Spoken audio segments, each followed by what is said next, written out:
এদিকে আজও ৩ দফা দাবিতে শাহবাগে অবস্থান কর্মসূচি চলছে। আওয়ামী লীগকে চূড়ান্তভাবে নিষিদ্ধ না করা পর্যন্ত আন্দোলন চলবে বলে জানিয়েছেন তারা।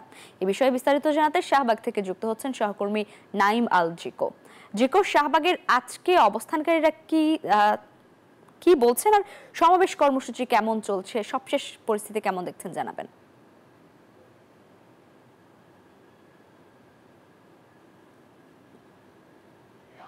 যেমনটি জানেন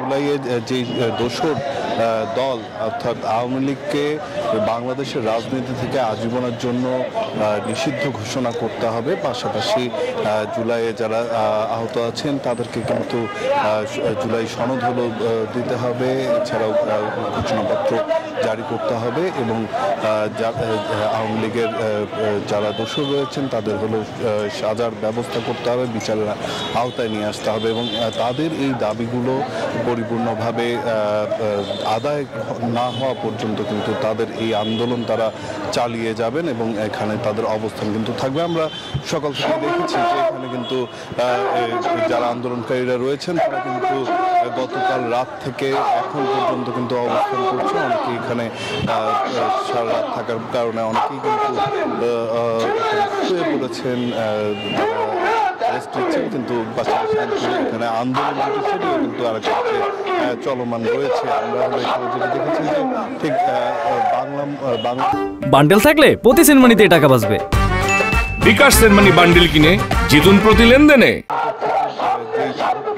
শাহবাগের দিকে আসছে সেই সড়কটি কিন্তু এই মুহূর্তে এখন পর্যন্ত বন্ধ রয়েছে। এদিকে যদি আমরা বলি যে তাহলে মৎস্য ভবনের কাছ থেকেও কিন্তু যেই সড়কটি গিয়ে বের হয় সেই সড়কটিও কিন্তু এর মধ্যে বন্ধ রয়েছে। শুধুমাত্র ঢাকা মেডিকেল কলেজে রোগী যারা রয়েছে, জরুরি চিকিৎসার জন্য যারা আসছে তাদের জন্য কিন্তু এখানে যারা আন্দোলনকারীরা রয়েছেন তারা কিন্তু তাদেরকে চিকিৎসা যাতে তারা নিতে পারে সেজন্য কিন্তু তাদেরকে ছেড়ে দেওয়া হচ্ছে, তারা নির্বিঘ্নে যাতায়াত করতে পারছে।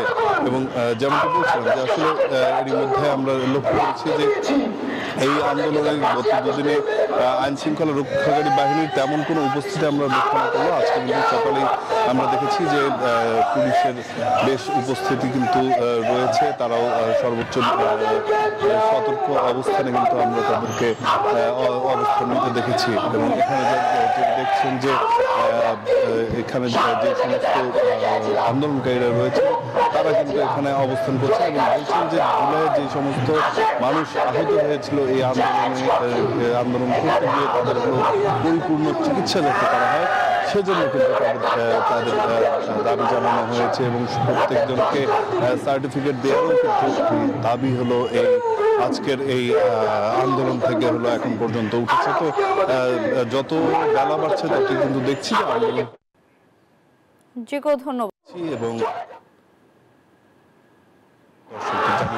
এই ছিল এখন পর্যন্ত আমার কাছে এখানকার সবশেষ তথ্য লাইবা।